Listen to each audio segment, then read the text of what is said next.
और इस बीच डॉक्टर अदील से जुड़ा नया पर्दाफाश हुआ है। डॉक्टर अदील अल फलाह यूनिवर्सिटी की तर्ज पर सहारनपुर में मिनी आतंकी बेस बनाने की तैयारी कर रहा था। जितेंद्र भाटी की ये ग्राउंड रिपोर्ट देखिए।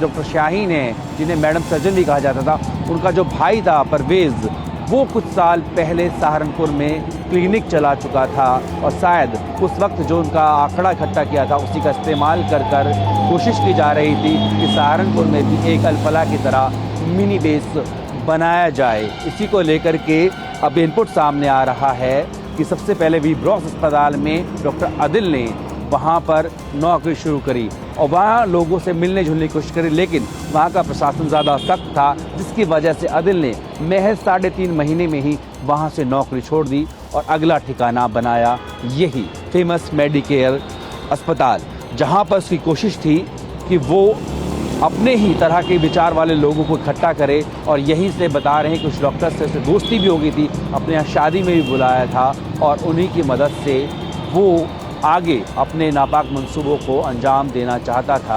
हैरत की बात यह भी आई है कि यहाँ पर 60 लाख रुपया सालाना उसका पैकेज था।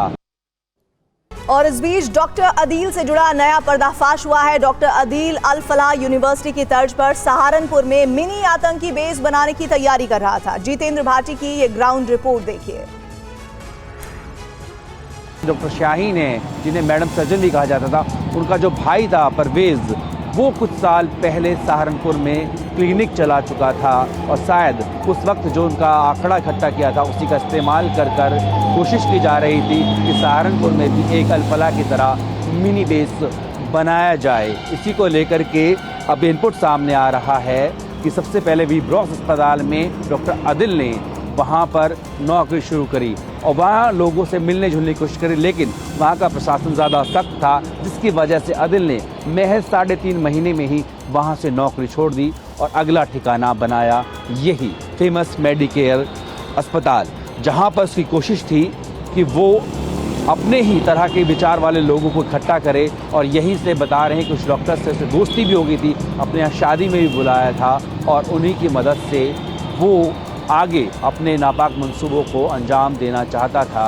हैरत की बात यह भी आई है कि यहाँ पर 60 लाख रुपया सालाना उसका पैकेज था।